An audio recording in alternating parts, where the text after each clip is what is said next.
Pengacara Roy Suryo CS yaitu Ahmad Kosyinudin hanya bisa terdiam mendengar tujuan mereka menyerang Jokowi dan Gibran dibongkar habis pengamat politik Agung Baskoro. Di Apa Kabar Indonesia Pagi TV One terbaru, Agung menjelaskan siapa saja yang membenci Jokowi dan ingin menjatuhkannya. Analisa Agung ini seperti menampar Kosyinudin, karena memang analisanya tajam dan menohok. Karena fitnah ijazah Jokowi dan Gibran palsu ini dasarnya adalah kebencian dan punya tujuan jangka panjang yaitu di 2029 nanti. Jelas juga gerakan Roy Suryo CS ini disupport orang besar dan berduit. Karena lihat saja, Roy Suryo CS ini sudah gak kerja. Setiap hari mereka hanya mau fitnah ijazah palsu Jokowi dan kini beralih ke Gibran. Saya juga akan menampilkan pernyataan menohok dari Adi Prayitno, pengamat politik yang tidak kalah tajam dalam memaparkan analisanya. Adi Prayitno menyorot para pengkritik Jokowi, termasuk kubu Roy Suryo CS yang terus menyerang Jokowi membabi buta. Padahal Jokowi sudah tidak lagi menjadi presiden. Yuk kita simak bersama. Yang jelas begini, Pak Jokowi itu kan kalau dilihat siapa saja yang berkelindahan bersamanya itu bisa dikategorikan tiga, Mbak Andi Kumala, Mas Philip. Pertama, orang-orang yang tidak puas dengan kinerja Pak Jokowi 2 periode, itu berkelindahan di situ. Yang kedua, orang-orang yang kemarin Pilpres istilahnya belum menerima sepenuhnya kekalahannya. Atau yang ketiga bisa juga yang berkelindahan dengan 2029. Karena kan Pak Jokowi, Mas Gibran ini kan punya narasi besar di 2029 untuk apakah bersama dengan kekuasaan atau berpisah dengan kekuasaan. Tujuan strategisnya pertama ya tadi ada mendelegitimasi keluarga Solo. Ya suka atau tidak, Jokowi efek itu kan masih berefek. Kalau terus-menerus diserang, ini efek endorse-nya di 2029 akan melemah. Satu. Yang kedua, ya suka atau tidak, kalau Mas Gibran yang nggak terlalu seksi secara elektoral, akan sangat susah bagi Pak Prabowo untuk mengajak lagi Mas Gibran ataupun keluarga Solo untuk terlibat di 2029. Ya beliau presiden 2 periode, pasti punya informasi yang cukup solid ya dari semua matra. Ya, darat, laut, udara, bahkan di luar 3 matra itu bahkan semacam itu. Jadi kalau saya, siapapun yang pernah memimpin Republik ini pasti punya resource untuk mengakses itu. Jadi dia menahan informasi itu buat saya satu hal. Saya mengapresiasi supaya politik kita tidak terlalu gaduh. Mas Agung Baskoro, Mas Agung, dengan yang disampaikan oleh Pak Jokowi ada sosok besar di belakang kasus ijazah ini, apakah ini akan menimbulkan keresahan atau ini sebenarnya kode dari Pak Jokowi gitu, Pak? Iya, kodenya kuat ya. Kalau orang besar itu bisa yang melawan sama-sama orang besar atau yang lebih besar atau orang besar yang bersatu untuk melawan orang besar yang lain. Nah, tapi yang jelas begini, Pak Jokowi itu kan kalau dilihat siapa saja yang berkelindahan bersamanya itu bisa dikategorikan tiga, Mbak Andi Kumala, Mas Philip. Pertama, orang-orang yang tidak puas dengan kinerja Pak Jokowi 2 periode, itu berkelindahan di situ. Yang kedua, orang-orang yang kemarin Pilpres istilahnya belum menerima sepenuhnya kekalahannya. Atau yang ketiga bisa juga yang berkelindahan dengan 2029. Karena kan Pak Jokowi, Mas Gibran ini kan punya narasi besar di 2029 untuk apakah bersama dengan kekuasaan atau berpisah dengan kekuasaan. Isu ini sedikit banyak bisa membuat delegitimasi reputasi Pak Jokowi, Mas Gibran, keluarga Solo ketika terus-menerus diekspos. Nah, bobot ini yang saya kira susah untuk tidak mengaitkan dengan politik. Dan Pak Jokowi merasakan itu, sekuennya kan terus-menerus. 4 tahun terus terjadi isu ini. Dari ijazah, pemakzulan, terus ada kasus-kasus hukum lain yang berkelindahan. Nah, saya kira kalau tidak dalam tanda petik mazhabnya struktural, kalau tidak ada yang mengorkestrasi ini kan nggak mungkin terjadi terus-menerus dalam sekuen yang panjang itu. Kalau orang biasa susah. Terkadang tuh kasus hukum yang kental dengan aroma politik lebih besar dampaknya daripada kasus itu sendiri. Kira-kira dampak apa sih yang diharapkan? Ya, kalau saya melihat ini kan tujuan antara sebenarnya. Tujuan strategisnya pertama ya tadi ada mendelegitimasi keluarga Solo. Ya suka atau tidak, Jokowi efek itu kan masih berefek. Kalau terus-menerus diserang, ini efek endorse-nya di 2029 akan melemah. Satu. Yang kedua, ya suka atau tidak, kalau Mas Gibran yang nggak terlalu seksi secara elektoral, akan sangat susah bagi Pak Prabowo untuk mengajak lagi Mas Gibran ataupun keluarga Solo untuk terlibat di 2029. Apalagi secara historik belum pernah ada wapres 2 kali diajak oleh presiden yang sama untuk maju dalam politik kita. Nah, itu kan tantangan besar buat Mas Gibran dan Pak Jokowi keluarga, gimana caranya supaya Mas Gibran ini menarik dan dilibatkan lagi di 2029. Nah, yang ketiga yang memisahkan ya keluarga Solo dengan keluarga Hambalang, karena itu ujungnya supaya apa? Supaya ya tadi arahan untuk membuat delegitimasi Pak Jokowi, Mas Gibran dan keluarga Solo itu bisa tercipta, karena kalau terlalu dekat dengan Hambalang, poros-poros yang lain akan dirugikan. Ya, apakah Cikeas, Tuku Umar, Ciganjur, Cendana, dan Lebak Bulus, dan seterusnya, dan seterusnya seperti itu. Oke, mungkin Mas Ade, Ya. Bang Ade bisa tanggapi nih. Jadi kalau saya melihat Bang Agung tadi menanggapi bahwa kemudian ini adalah political will ya, artinya ada sesuatu politik yang kemudian ini menggoreng dari 4 tahun yang lalu hingga saat ini. Saya rasa kalau kita berpikir bahwa ini bagi misalkan jikalau kalau saja ada yang membackup nih, ya kan? Ya saya cuma memberikan pesan politik saja. Bahwa jangan masuk ke ranah hukum, tetapi kalau Anda pengen berkontestasi di 2009 nanti, ya dah, marilah kita berkontestasi secara sehat. Bahwa kemudian mengungkap sesuatu yang tidak pasti seperti jasa palsu, kalau menurut Profesor Jimli, bahwa itu norak, udah nggak zaman gitu loh. Nah, saat ini political populis, ya dah, itu bisa meraut suara nantinya di 2029. Tapi bisa saja ini kan Tetapi sebentar, mata dua begitu Mas. ya, tetapi saya memperhatikan bahwa politik populis ini tidak dilakukan oleh semua jargon atau semua orang-orang besar yang dikatakan tadi Mas Agung gitu loh. Oke. Jargon ini justru saya memperhatikan agak alergi untuk politik populis. Nah, ini yang saya sayangkan gitu loh. Kalau memang kita mau melihat rakyat kita, karena apa yang dilakukan Pak Insinyur Joko Widodo dari dia mulai kontestasi, bahwa sentuhan langsung kepada rakyat, ya, itu dirasakan betul dari 58% tadi. Bahkan di 2000 berapa itu Trace Politik melihat bahwa ada pemenangan itu di 74, sekian persen kan. Nah, inilah yang saya katakan, marilah kita berpolitik kalau ini memang mau dilakukan secara politik, tetapi tidak justru menjatuhkan untuk mengganjal calon-calon lain, karena kami tahu bahwa memang Mas Gibran saat ini adalah representasi dari kaum Gen Z, gitu loh. Nah, itu yang saya perhatikan gitu loh, sehingga kalau memang mau berpolitik ya silakan monggo, tetapi jangan juga berdampak hukum. Oke, Mas Ade. Gitu. Bang Ahmad, ada Ya, nuansa politik? nasihat dari pendukung Jokowi itu saya arahkan pertama didengarkan juga oleh saudara Jokowi. Karena kalau statement hukum nanti tidak benar, bisa berdampak gitu loh. Kalau saya lihat memang ini statementnya memang politik murni, karena dia sebut ada orang besar atau ada backingan, itu bukan statement hukum. Tapi kalau ini diteruskan bisa berdampak hukum. Karena itu saran saya kepada saudara Jokowi, fokus saja menghadapi laporannya yang sudah ada di Polda Metro Jaya. Itu satu. Yang kedua, sama luruskan Mas Agung. Jadi memang kita tidak bisa ya egosentris menilai orang lain seperti asumsi kita. Misalnya masalah sumbangan dan sebagainya. Saya ingin tegaskan sejak awal kami menangani Roy Suryo itu bahkan secara tegas melarang mengedarkan rekening donasi. Karena apa? Kita tidak mau ada fitnah. Yang kedua, kalau diedarkan rekening donasi ya, sistem perbankan kita itu hanya memberikan fasilitas persetujuan untuk mengirim, bukan untuk menerima. Kalau orang ngirim ke transfer ke nomor rekening nggak bisa kita tolak, sehingga nanti duit dari narkoba, dari korupsi, kenalah kita TPPU, kacau gitu loh. Makanya nggak ada ini namanya crowdfunding, bahwa di antara kami mengeluarkan anggaran, iya saya mengeluarkan bensin, bayar itol, iya, tapi tidak kemudian dianggap itu ada orang besar. Tapi kalau nanti di balik ini ada orang besar yang memang menjadi seteru politik Jokowi memanfaatkan situasi ini, ya silakan, itu urusan mereka. Jangan kemudian digebiah uyah, digeneralisir. Kita kemudian kena getah dari statement saudara Joko Widodo.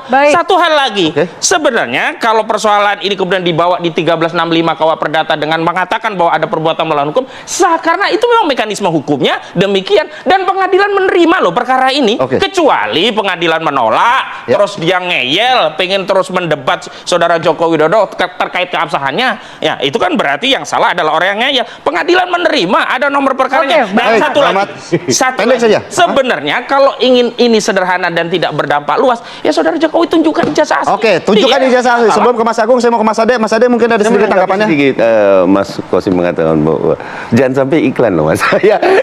Kalaupun nanti Ya. ada yang masuk ke dalam menorkestrasi atau memanfaatkan momentum ini, itu sah-sah saja kan begitu tuh.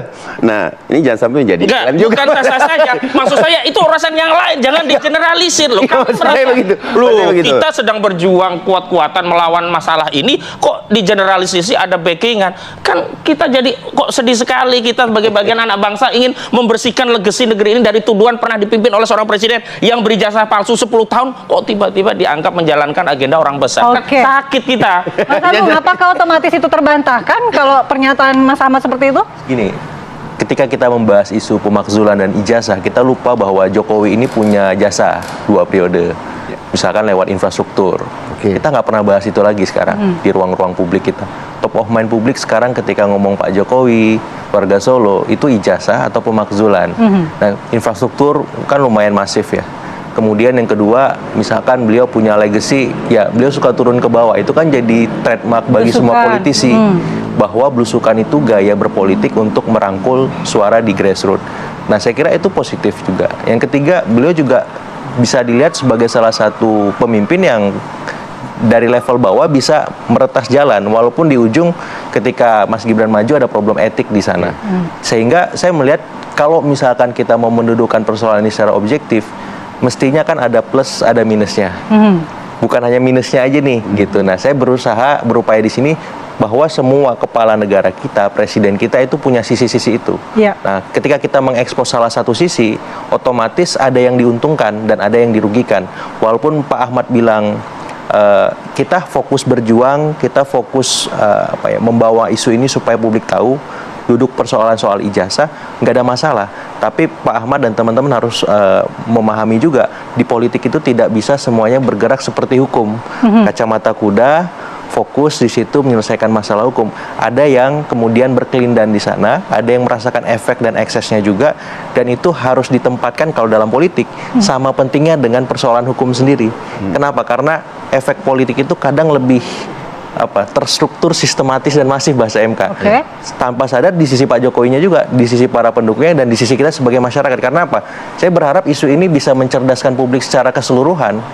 Ya, kita jadi tahu soal ijazah Pak Jokowi satu hal, tapi kita jangan sampai lupa bahwa semua kepala negara kita, presiden kita juga punya jasa, yang itu apakah kalau dikontraskan sebanding atau tidak itu urusan masing-masing, tapi setiap pemimpin punya sisi-sisi itu seperti itu. Iya.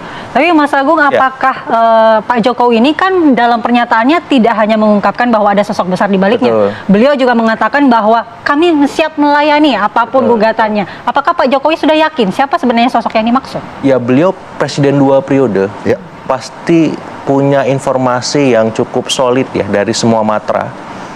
Ya, darat, laut, udara, bahkan di luar 3 matra itu bahkan semacam itu. Jadi kalau saya, siapapun yang pernah memimpin Republik ini pasti punya resource untuk mengakses itu. Jadi dia menahan informasi itu buat saya satu hal. Saya mengapresiasi supaya politik kita tidak terlalu gaduh. Ya, karena itu yang paling penting, keseimbangan, keharmonisan. Karena kemarin kita juga baru menghadapi situasi yang tidak kondusif kan. Kalau langsung diverbalkan siapa orang besar itu juga nggak sehat menurut saya. Dan saya mengapresiasi itu, dan kalau memang pun diverbalkan saya kira it's okay. Nanti kan efeknya ke hukum, Mas Kozin ya gitu. Jadi itu kembali ke Pak Jokowi lagi. Karena suka atau tidak kan problem ini sudah membuat energi kolektif bangsa kita tersedot juga nih soal ijazah. Nah, semakin cepat selesai semakin bagus seperti itu. Tapi kan suka tidak suka, mau Ya. tidak mau, kalau memang tidak mau gaduh, kenapa harus sekarang bilangnya bahwa Ya. ada sosok besar begitu di balik? Iya, supaya tadi Mas Pel, membuat publik itu objektif bahwa ini bukan semata kasus hukum. Ya. Ini ada kelindannya dengan politik dan sangat kuat aroma itu karena sekuennya panjang kan. Nah, efeknya juga sudah mulai dirasakan oleh Pak Jokowi. Orang lupa tadi legacy beliau, yang orang ingat minusnya saja. pun dengan Mas Gibran demikian, isu ini menggelinding dengan isu lain soal misalkan pemakzulan, kasus-kasus hukum yang lain semacam itu. Dan ini kalau dibiarkan, tidak ditreatment khusus oleh Pak Jokowi dan keluarga, efeknya akan panjang, bukan hanya di 2029 tapi setelah itu. Oke. Baik, terima kasih Mas Agung. Sama-sama. Terima kasih Mas Agung. Waktu kita sudah habis. Mas Ahmad. Saya kira salah satu topik yang terus menjadi hangat dan terus menjadi pergunjingan publik sampai hari ini adalah persoalan serangan politik, hujatan-hujatan politik yang seakan-akan ini tak pernah ada hentinya, selalu dialamatkan kepada Jokowi. Padahal Jokowi itu bukan lagi menjadi orang penting di negara kita. Padahal Jokowi itu bukan lagi Presiden Republik Indonesia. Mestinya yang kalau mau dikritik itu adalah penguasa saat ini. Presiden, wakil presiden, para menteri, anggota dewan, ataupun perilaku-perilaku politik para elit yang kemudian menimbulkan kontroversi dan kegaduhan. Tapi kan orang bertanya-tanya, ini kok hampir tiap hari Jokowi itu selalu menjadi sasaran dan kritikan tanpa henti. Apalagi kalau kita mau hitung satu persatu ya.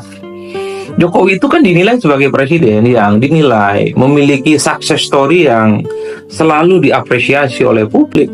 Misalnya soal pembangunan infrastruktur, tidak ada yang bisa membantah. Pembangunan infrastruktur di zaman Jokowi itu cukup mantap ya, dan diacungi jempol. Misalnya soal bagaimana membangun jalan tol, ada Trans Jawa, ada Trans Sumatera, termasuk misalnya jalan-jalan yang juga masuk desa melalui dana desa ya. Kemudian ada begitu banyak bandara yang dibangun, begitu banyak misalnya pelabuhan yang dibangun, termasuk misalnya embung-embung yang dibangun. Itu kan sebagai ikhtiar supaya pemerataan ekonomi itu tidak lagi terpusat hanya di Jakarta, tidak lagi di Jawa, dan tentu merata di daerah-daerah yang lainnya. Oleh karena itu, dalam konteks pembangunan infrastruktur dari dulu, Jokowi itu sangat wajar kalau kemudian disebut sebagai Bapak Pembangunan Nasional dalam tanda kutip ya, karena begitu aktif dan rajin membangun infrastruktur sepanjang Jokowi jadi presiden. Begitupun misalnya terkait dengan bansos, suka tidak suka, bansos yang diberikan oleh Jokowi itu kan cukup masif ya. Misalnya bantuan-bantuan sosial itu ya bukan hanya untuk kalangan tertentu, tapi untuk UMKM, untuk ekonomi kreatif, untuk lansia, kemudian untuk ibu-ibu yang sedang hamil dan seterusnya, sebagai stimulus supaya daya beli dan akses terhadap kehidupan yang layak itu terus bisa dirawat. Jadi bansos juga menjadi bagian lain yang dinilai bagian dari success story yang dimiliki oleh Jokowi sepanjang jadi presiden. Dan bahkan kalau mau jujur, pindahnya IKN ya, tidak lagi di Jakarta, itu kan diniatkan. Itu juga diikhtiarkan supaya Indonesia itu pembangunan ekonomi politiknya tidak Jakarta sentris, tidak Jawa sentris, dan tidak Banten sentris. Karena memang harus diakui, selama ini sejak Indonesia merdeka sampai hari ini, yang diperhatikan secara serius pembangunannya hanya Jakarta, Jawa, dan Banten. Seakan-akan di tempat lain itu tidak pernah dibangun. Jadi keberanian memindahkan ibu kota negara tidak lagi di Jakarta dalam banyak hal itu juga diapresiasi. Meski pada saat yang bersamaan ada catatan-catatan kritis yang memang tidak bisa kita nafikan. Misalnya ini terlampau memaksakan karena keuangan negara kita belum sanggup. Bahkan pindahnya ibu kota negara kita ini kan sangat membebani APBN. Apalagi tahun-tahun sebelum pindah IKN, Indonesia itu kan anggarannya habis untuk menyelesaikan dan menanggulangi persoalan-persoalan COVID. Tapi nasi sudah jadi bubur, IKN sudah pindah. Ini tinggal bagaimana kita lihat apakah pindahnya ibu kota negara kita ini tentu sesuai dengan harapan atau tidak, karena ada keinginan dan tentu saja ada prediksi IKN yang baru ini akan menjadi epicentrum. Bagaimana peradaban-peradaban baru akan muncul, peradaban ekonomi, peradaban kebudayaan, peradaban politik, sosial, dan seterusnya. Itu yang kemudian dinilai bahwa Jokowi ini sudah meletakkan batu bata pertama. Bagaimana Indonesia itu bukan lagi hanya sebatas Jawa, Jakarta, dan Banten sentris ya. Termasuk misalnya kalau kita mau jujur, kita membaca hasil-hasil survei sebelum Jokowi lengser jadi presiden, approval rating atau tingkat kepuasan publik Jokowi yang kemudian surveinya itu dirilis hampir tiap saat, itu kan sampai langit ke-7. hampir menyentuh 90% masyarakat kita katanya menurut survei-survei itu. Kita semua bisa cek siapa yang melaunching survei itu, mengatakan tingkat kepuasan publik terhadap Jokowi itu tidak dimiliki oleh mantan-mantan presiden yang lain di Republik ini. Hebat kan? Itulah yang kemudian orang kemudian bertanya-tanya, kenapa ya di tengah begitu banyak kesuksesan Jokowi, tentu banyak lain ya, dan tidak mungkin saya sebutkan satu persatu, tapi masih saja Jokowi setelah tak lagi jadi presiden terus dikritik, terus dibully, terus diserang tanpa henti. Tapi kalau kita mau rajin ya, kita lihat satu persatu, kira-kira apa yang kemudian membuat Jokowi itu terus dibully dan dikritik sampai hari ini. Pertama, ini tentu tidak terlepas konflik politik antara Jokowi dengan PDIP. Jadi setelah Jokowi pecah kongsi dengan PDIP, praktis setelah itu, apa yang dilakukan oleh Jokowi salah di mata PDIP.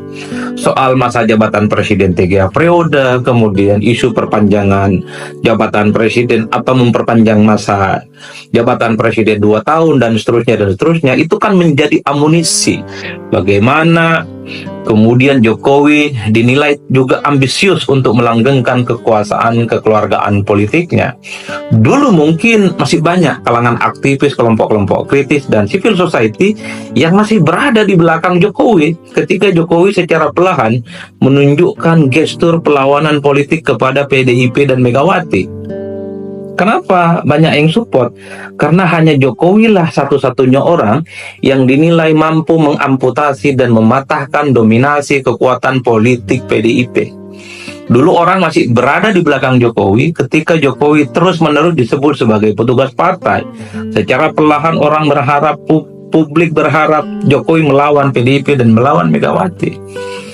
Saat itu, tapi ketika Jokowi dinilai merestui Gibran maju sebagai calon presiden Republik Indonesia 2024 berpasangan dengan Prabowo Subianto, disitulah kemudian kelompok-kelompok aktivis, civil society, pro demokrasi, dan bahkan kalangan media yang sejak awal bersama dengan Jokowi sejak 2014 itu secara perlahan pindah haluan dan mereka menjadi orang yang paling terdepan memberikan kritik dan juga serangan-serangan tajam kepada Jokowi. Nah, yang kedua, siapa yang terus membuli dan mengkritik Jokowi adalah kelompok-kelompok kritis, aktivis, dan gerakan civil society yang tadi saya sebutkan. Dulu berada di barisan Jokowi, dan bahkan kelompok-kelompok kritis dan aktivis civil society ini sering jadi benteng Jokowi, sering jadi bempernya Jokowi ketika Jokowi itu diperlakukan sebagai petugas partai oleh PDIP. Tapi ketika Jokowi sekali lagi merestui Gibran sebagai wakil presiden, maju pilpres bersama dengan Prabowo Subianto, kelompok-kelompok kritis pro demokrasi ini secara perlahan menganggap Jokowi itu tidak lagi berpihak kepada demokrasi, tidak lagi senapas dengan kepentingan kelompok kritis dan kelompok pro demokrasi yang lain. Jadi wajar kalau kemudian per hari ini apa yang dilakukan oleh Jokowi itu salah. Bukan hanya di mata PDIP, tapi juga salah di kalangan kelompok-kelompok kritis dan gerakan-gerakan civil society yang lain. Jokowi akan selalu diingat sebagai orang yang dinilai berkontribusi terkait dengan bagaimana carut-marutnya demokrasi di Indonesia. Bagaimana misalnya putusan Mahkamah Konstitusi nomor 90 terkait dengan misalnya soal politik kekeluargaan. Bagaimana misalnya Jokowi juga secara perlahan meninggalkan para kalangan kelompok aktivis dan pro demokrasi. Dulu kelompok demokratis dan aktivis ini kan paling terdepan bersama dengan Jokowi. Wajar kalau kemudian ketika awal kemunculannya Jokowi itu dianggap Jokowi adalah kita, karena Jokowi itu bukan darah biru, bukan ningrat politik, hanya berasal dari warga negara biasa. Kekuatannya adalah bersama rakyat, civil society, pro demokrasi, dan tentu saja itu di luar kekuasaan elit partai. Tapi sekali lagi, setelah Jokowi melakukan banyak hal yang dinilai misalnya berkontribusi terkait bagaimana demokrasi kita itu carut-marut, putusan MK, termasuk misalnya soal dugaan-dugaan abuse of power dalam konteks pilkada, dalam konteks pilpres, itulah yang kemudian membuat Jokowi sampai hari ini seakan-akan apapun yang diperbuat oleh Jokowi itu salah dan itu dianggap tidak benar. Jadi teman-teman kita semua, kalau kita mau berhitung satu persatu, itulah yang kemudian menyebabkan kenapa sampai hari ini Jokowi itu secara perlahan dan bahkan mulai ditinggalkan. Dan tentu saja sudah tak lagi bersahabat dengan kelompok aktivis, pro-demokrasi, dan gerakan civil society. Bahkan orang-orang yang di periode kedua kekuasaan politiknya, para oligarki, para elit-elit partai, yang menjadi kongsi baru Jokowi di periode kedua kekuasaan politiknya, per hari ini tidak pernah pasang badan ketika Jokowi dikritik dan dibully dari berbagai kalangan. Misalnya konglomerat, para elit politik yang dulu seakan-akan berada di barisan terdepan bersama dengan Jokowi, tapi saat ini ketika Jokowi secara perlahan dikritik PDIP, dikritik kelompok aktivis, dikritik kelompok civil society, dan banyak kalangan media yang juga kritis, tak satu pun dari elit-elit partai itu, tak satu pun dari kongsi dan teman-teman Jokowi yang baru itu kemudian memberikan backup dan support politik. Per hari ini satu-satunya pihak yang selalu pasang badan kepada Jokowi dari serangan-serangan apapun itu paling projo relawan politiknya, kemudian PSI, dan pihak-pihak tertentu, figur-figur tertentu yang sejak awal person to person itu selalu menyatakan tegak lurus bersama dengan Jokowi. Di luar itu, partai politik, gerakan civil society, kelompok-kelompok eksponen yang lain seakan-akan senyap dan bahkan tidak pernah lagi memberikan support apapun kepada Pak Jokowi sebagai mantan Presiden di Republik Indonesia. Jadi semuanya sangat tergantung, teman-teman, mau berada di pihak yang mana. Berada di pihak yang mengatakan Jokowi paling top sebagai presiden dengan legasi yang mantap 2 periode, atau ingin bersama dengan apa yang selalu disampaikan oleh PDIP, atau bersama dengan kelompok-kelompok aktivis, gerakan civil society, dan gerakan pro-demokrasi yang lain. Dalam demokrasi, perbedaan sikap, perbedaan pendapat itu adalah hal lumrah. Yang paling penting adalah sekeras apapun posisi politik kita, sekeras apapun narasi-narasi politik kita, yang paling penting persahabatan, pertemanan, dan kehangatan mesti diletakkan di atas segala-galanya. Maknai politik biasa-biasa saja, maknai politik itu ala kadarnya, persahabatan dan perkawanan itu jauh lebih penting dari persoalan-persoalan politik artifisial. Saya setuju dengan pendapat Agung Baskoro dan Adi Prayitno. Jadi dasar kelompok Ahmad Kosinudin dan Roy Suryo ini sebenarnya memang kebencian. Dan mereka ingin mendowngrade Jokowi. Karena tidak lain, karena mereka takut nama Jokowi masih besar dan berpengaruh di 2029 nanti. Karena jika nama Jokowi tidak dilemahkan, dipastikan siapapun yang didukung Jokowi di 2029 nanti pasti akan menjadi presiden. Jadi gerakan Roy Suryo Ces ini boleh dibilang proyek jangka panjang hingga 2029. Jadi sederhananya, sudah bisa ditebak juga siapa kelompok dan tokoh-tokoh di belakang Roy Suryo Ces ini. Tentunya mereka adalah kelompok yang benci dan takut dengan ketokohan Jokowi yang masih kuat hingga saat ini.